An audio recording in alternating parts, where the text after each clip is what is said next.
আমরা সকলেই প্রতিদিন গুগল ব্যবহার করি, কিন্তু দুঃখের বিষয় হচ্ছে গুগল থেকেই যে টার্গেটেড ইউএসএ, ইউকে এবং কানাডার ক্লায়েন্ট পাওয়া যায়, আমরা এই বিষয়টাই ম্যাক্সিমাম ফ্রিল্যান্সাররা জানি না। তাই আমরা আজকে শিখব গুগল থেকে টার্গেটেড ক্লায়েন্ট পাওয়ার স্পেশাল সিক্রেট। এই টেকনিকের মাধ্যমে আউটো মার্কেট প্লেস থেকে ক্লায়েন্ট পেতে আমাদের প্রত্যেকের লাগবে মেসেজ টেমপ্লেট এবং পোর্টফোলিও। মেসেজ টেমপ্লেট এবং পোর্টফোলিও পেতে এই ভিডিওর কমেন্ট সেকশনে মেসেজ টেমপ্লেট এবং পোর্টফোলিও লিখে কমেন্ট করুন। আমি কমেন্ট রিপ্লাইয়ের মাধ্যমে আপনাকে পোর্টফোলিও এবং মেসেজ টেমপ্লেট প্রদান করব। আপনারা জানেন আমার মূল লক্ষ্য উদ্দেশ্য হচ্ছে নতুন ও হতাশাগ্রস্ত ফ্রিল্যান্সারকে সফল ফ্রিল্যান্সার হিসেবে প্রতিষ্ঠিত করা, যার প্রেক্ষিতে প্রতিনিয়ত ক্লায়েন্ট হান্টিং secret, message template, portfolio, client meeting support, payment gateway support, এই ধরনের সহযোগিতাগুলো আমরা করে আসতেছি। চলেন কথা না বাড়িয়ে আমরা দেখি কিভাবে গুগল থেকে টার্গেটেড ক্লায়েন্ট পাওয়া যায়। আমি আপনাদের প্রত্যেককে নিয়ে আসলাম সরাসরি গুগলে।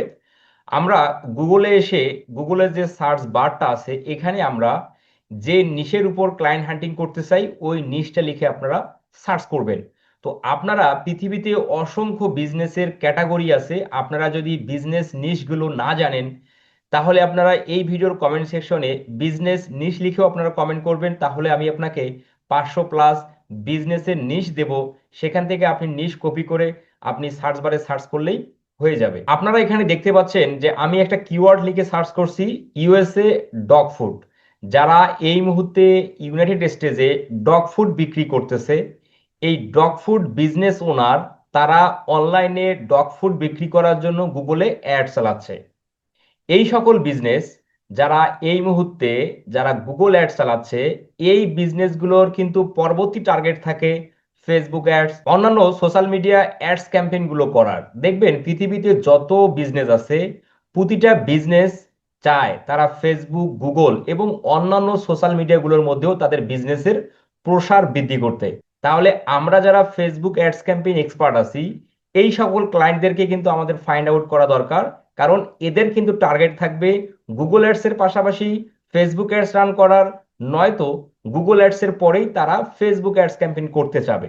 তাহলে আমরা যারা ফেসবুক অ্যাডস এক্সপার্ট আছি, এই সকল বিজনেস ওনারদেরকে আমরা ফাইন্ড আউট করে আমরা ফেসবুক অ্যাডস ক্যাম্পেইন সার্ভিসের মার্কেটিং বা ফেসবুক অ্যাডস ক্যাম্পেইন সার্ভিসের সেল করার উদ্যোগ গ্রহণ করতে পারি। তাই আমাদের টার্গেট থাকতে হবে যে সকল বিজনেস এখনো ফেসবুক অ্যাডস রান করেনি ওই সকল বিজনেসকে টার্গেট কিন্তু আমাদের করতে হবে। তো আমি এই মুহূর্তে ইউএসএ ডগ ফুড লিখে এখানে সার্চ করার পর যে অ্যাড গুলো আমরা দেখতে পাচ্ছি, এই বিজনেসগুলো এই মুহূর্তে তাদের বিজনেসের উপর ইনভেস্ট করতে চাচ্ছে বা তারা তাদের বিজনেসের গ্রোথ জেনারেট করার জন্য ইনভেস্ট করতে প্রস্তুত। এই অ্যাডের নিচের দিকে আমরা যে বিজনেসগুলো পাচ্ছি, দেখেন এই বিজনেসগুলো কিন্তু অ্যাড দিয়ে আসেনি, এরা অর্গানিক ভাবে এসইওর মাধ্যমে আসছে। তাহলে এই বিজনেসগুলো কিন্তু মার্কেটিং পারপাসে ইনভেস্ট করার জন্য প্রস্তুত না। তাহলে এখানে হট ক্লায়েন্ট তাহলে কারা? এই মুহূর্তে হট ক্লায়েন্ট হচ্ছে যারা গুগল অ্যাডস রান করতেছে, কারণ এই মুহূর্তে তারা মার্কেটিং পারপাস তারা ইনভেস্ট করতে প্রস্তুত। আচ্ছা, তাহলে আমি এখানে এই বিজনেসগুলোর ওয়েবসাইটগুলো কিন্তু আমি এখানে ওপেন করছি, আপনারা এখানে ট্যাবগুলোর মাধ্যমে দেখতে পাচ্ছেন। তো আমি যদি শুরুতে এই ওয়েবসাইটের মধ্যে আসি, আমাদের আগে বুঝতে হবে যে এই ওয়েবসাইট অতীতে ফেসবুক অ্যাডস রান করেছি কিনা। যদি সে ফেসবুক অ্যাডস রান করে থাকে তাহলে এই ওয়েবসাইটকে আমরা টার্গেট করব না, আমরা সেই ওয়েবসাইটকে টার্গেট করব যিনি এখন পর্যন্ত ফেসবুক অ্যাডস রান করেনি। ঠিক আছে, তাহলে আমরা কিভাবে বুঝবো যে এই ওয়েবসাইট এখনো ফেসবুক অ্যাডস রান করেনি? এটা বোঝার জন্য আমরা একটা এক্সটেনশন ব্যবহার করব, সেই এক্সটেনশনের নাম হচ্ছে মেটা পিক্সেল হেল্পার। অলরেডি আমি আমার এই ব্রাউজারের মধ্যে ওই এক্সটেনশনটা কিন্তু আমি সেট আপ করে রাখছি। তো আপনারা আশা করি আপনারা এটা প্রত্যেকেই জানেন কিভাবে সেট আপ করতে হয়, তবু আমি একটু সংক্ষিপ্ত আকারে একটু আপনাদের দেখাই দেই। আপনারা প্রত্যেকেই আপনাদের ব্রাউজারের এই যে ডান দিকে দেখেন 4 ডট আছে, এই 4 ডটে আপনারা ক্লিক করবেন। 4 ডটে ক্লিক করার পর দেন এখানে আসবেন এক্সটেনশন, এক্সটেনশন থেকে আপনি আসবেন ম্যানেজ এক্সটেনশন। ম্যানেজ এক্সটেনশনে আসার পর বাম দিকে যে ক্রোম ওয়েব স্টোর আছে আপনি এখানে ক্লিক করবেন। ক্রোম ওয়েব স্টোরে ক্লিক করার পর সার্চ এক্সটেনশন অ্যান্ড থিম, এখানে আপনারা লিখে সার্চ করবেন মেটা পিক্সেল হেল্পার। এটা লিখে সার্চ করলে আপনারা এখানে অ্যাড টু ক্রোম দেখতে পারবেন।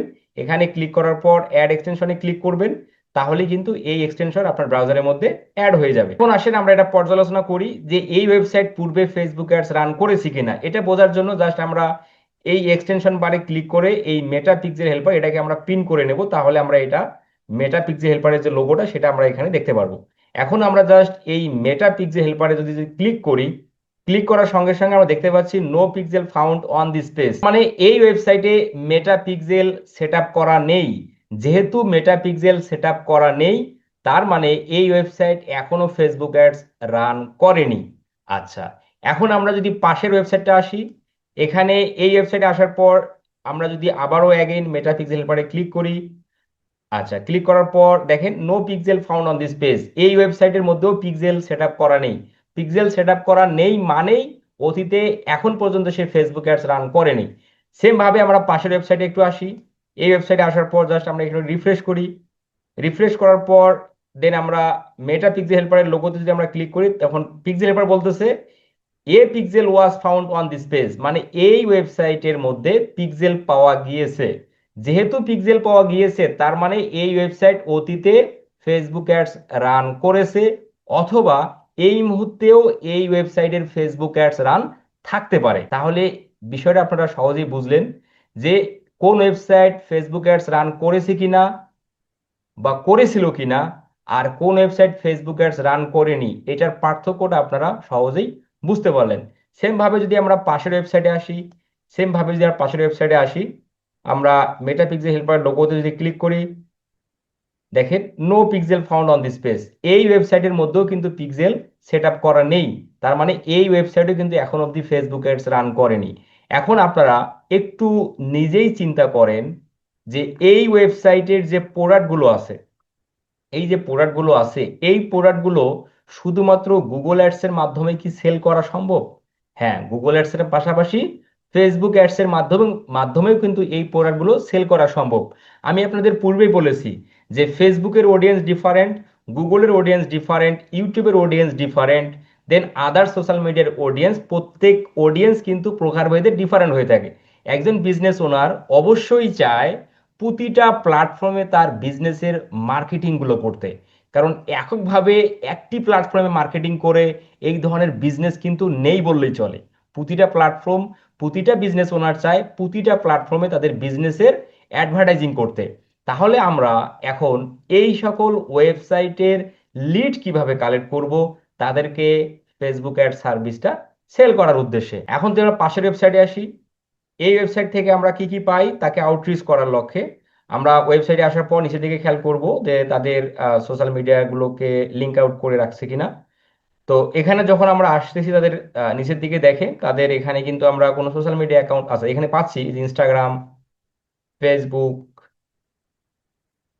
লিঙ্কডইন পাচ্ছি, কিন্তু ঠিক আছে তাদের ইউটিউব এখানে লিঙ্ক আপ করা নেই। আমরা দেখবো তাদের নামটা সার্চ দিয়ে ইউটিউবে পাওয়া যায় কিনা। তাহলে আমরা তাদের ফেসবুক পেজের মধ্যে যখন আসি, দেখেন 288টা ফলোয়ার, অনলি 288 ফলোয়ার, এবং তাদের পেজের মধ্যে পোস্ট করছে কত দেখেন 21 ঘন্টা হলো পোস্ট করছে, নতুন একটা পোস্ট করছে 21 ঘন্টা হলো। তার মানে এই ক্লায়েন্ট তার ওয়েবসাইটের পাশাপাশি তার ফেসবুক পেজের মধ্যেও কিন্তু সে অ্যাক্টিভ। তাহলে এই ক্লায়েন্টকে কিন্তু আমরা হট লিস্টে রাখবো, ঠিক আছে। এভাবেই আমাদের ফাইন্ড আউট করতে হবে কোনটা হট ক্লায়েন্ট আর কোনটা হট ক্লায়েন্ট না, এইভাবেই আমাদের আসলে বুঝতে হবে।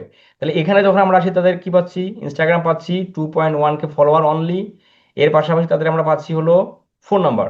একটা ক্লায়েন্টকে আউটরিচ করার জন্য Facebook page, phone number, Instagram, এই তিনটাই কিন্তু যথেষ্ট, ঠিক আছে। নিচের দিকে যদি আমরা আসি দেখেন 28 এপ্রিল, এই 2 দিন আগে পোস্ট করছে সে, এবং অ্যাক্টিভ বিজনেস। তাহলে এই সকল ক্লায়েন্টকেই কিন্তু আমাদের ফেসবুক অ্যাড সার্ভিসটা সেল করার লক্ষ্যে কিন্তু টার্গেট করে আউটরিচ করতে হবে। এর পাশাপাশি যারা আপনারা টিকটক মার্কেটিং জানেন, যারা ইনস্টাগ্রাম অ্যাড জানেন, তারাও এই ক্লায়েন্টগুলোকে আউটরিচ করে টার্গেট করবেন। কারণ এই ক্লায়েন্টগুলো রান করতেছে গুগল অ্যাডস, এই গুগল অ্যাডস রান করার পাশাপাশি তারা কিন্তু ফেসবুক অ্যাডস অথবা গুগল অ্যাডস শেষ করেই সে ফেসবুক অ্যাডসে কনভার্ট হবে। যত বিজনেস ওনার আছে ও এককভাবে একটি প্ল্যাটফর্মে মার্কেটিং করে একটা বিজনেসকে ডেভেলপ করা বা গ্রোথ নিয়ে আসা, সেটা কিন্তু কখনোই সম্ভব হয় না। উভয় প্ল্যাটফর্মেই কিন্তু প্রতিটা বিজনেসের মার্কেটিং করার প্রয়োজন হয়। তাহলে আপনারা সহজেই বুঝতে পারলেন যে কিভাবে পেইড টুলস ব্যবহার না করে কিভাবে আমরা গুগল থেকেই ইউএসএ, ইউকে, কানাডার এই সকল ক্লায়েন্টদেরকে টার্গেট করে আমরা আমাদের সার্ভিসটা সেল করতে পারবো। আমার মনে হয় না এর থেকেও আর কোনো সহজভাবে বা সহজ কোনো ক্লায়েন্ট হ্যান্ডলিং সিক্রেট আপনাদের প্রয়োজন আছে।